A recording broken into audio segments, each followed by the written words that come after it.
សួស្តីពុកម៉ែបងប្អូនទាំងអស់គ្នាកាលពីសប្តាហ៍មុនគ្រួសារខ្ញុំបាទបាននាំគ្នាមកលំហែកាយនៅក្រុងព្រះសីហនុចំនួន2យប់3ថ្ងៃតោះទៅមើលទាំងអស់គ្នាថាតើខ្ញុំបាទបានទៅលេងកន្លែងណាខ្លះ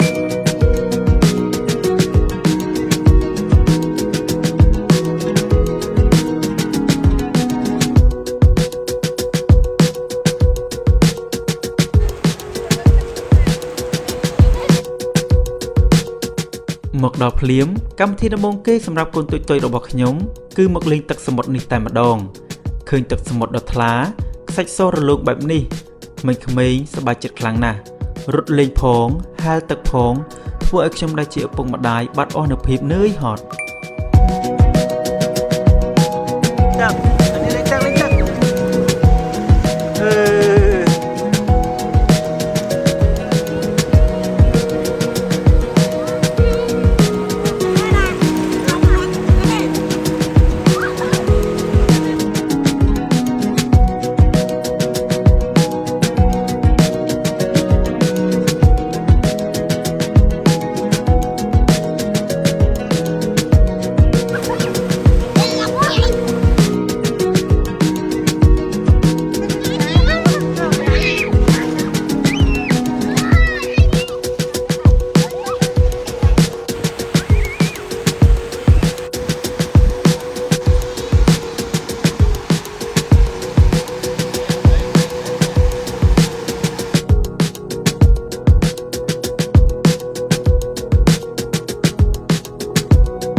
បន្ទាប់ពីបានលេងទឹកសមុទ្រឆ្អែតហើយខ្ញុំបាទក៏បានបន្តនាំកូនតូចៗរបស់ខ្ញុំទៅលេងកន្លែងកម្សាន្តសម្រាប់កុមារបន្ថែមទៀតនៅទីនេះមានល្បែងលេងច្រើនជម្រើស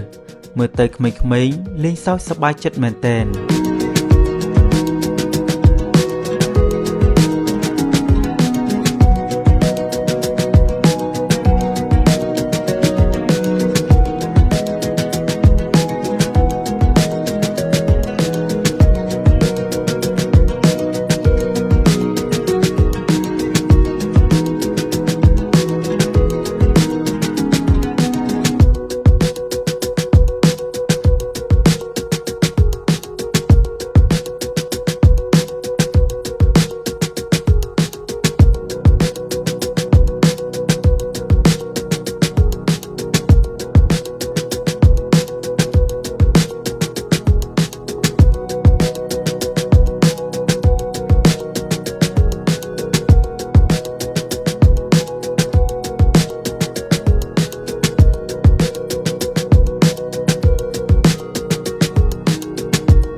បាយបាយ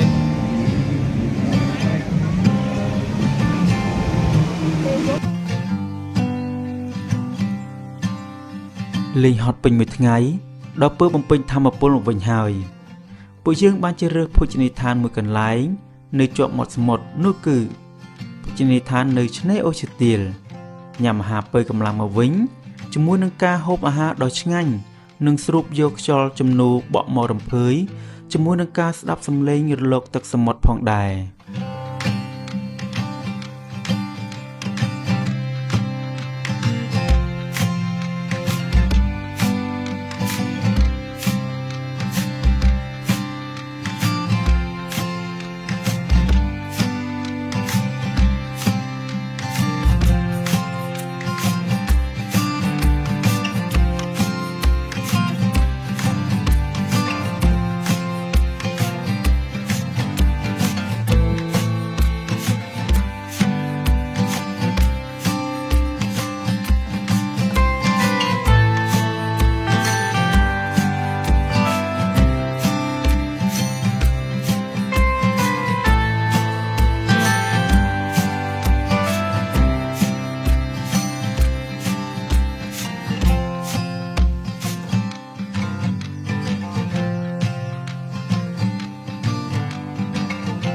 ចូលដល់ថ្ងៃថ្មីយើងក៏បានបន្តទៅទស្សនាទីតាំងដើមឈើចាំស្នេហ៍ដែលជាចំណុច check in ដ៏ពេញនិយមមួយបរិយាកាសនៅទីនេះស្ងប់ស្ងាត់ខ្យល់អាកាសបរិសុទ្ធនិងទិដ្ឋភាពស្អាតខ្លាំងណាស់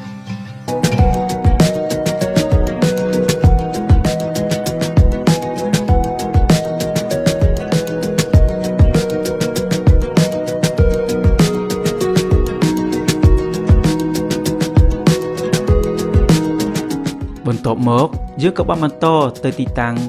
ថ្មីមួយទៀតគឺទីតាំងខ្មែរធ្វើបានដើម្បីមើលទិដ្ឋភាពនៃការអភិវឌ្ឍនិងហេដ្ឋារចនាសម្ព័ន្ធដ៏ទំនើបស្អាតស្អំនៃក្រុងព្រះសីហនុរបស់យើងផងដែរ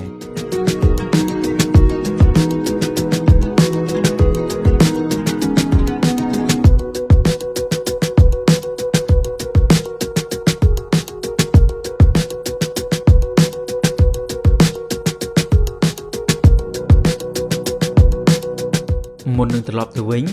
យើងក៏មិនភ្លេចមកថតរូបអនុស្សាវរីយ៍នៅរូបសំណាកព្រះថោងនាងនាគ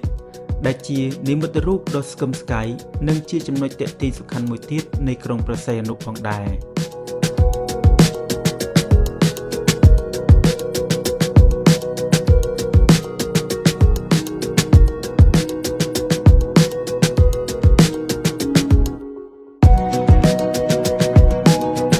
ការដើរលេងពីរយប់3ថ្ងៃនេះពុះពេញដោយស្នាមញញឹមនិងការចងចាំល្អៗរបស់គ្រួសាររបស់ខ្ញុំចូលអ្នកទាំងអស់គ្នាវិញមានគម្រោងទៅលេងកន្លែងណាដែរកុំភ្លេច comment ប្រាប់ផងណាជួបគ្នានៅវីដេអូក្រោយបាយបាយ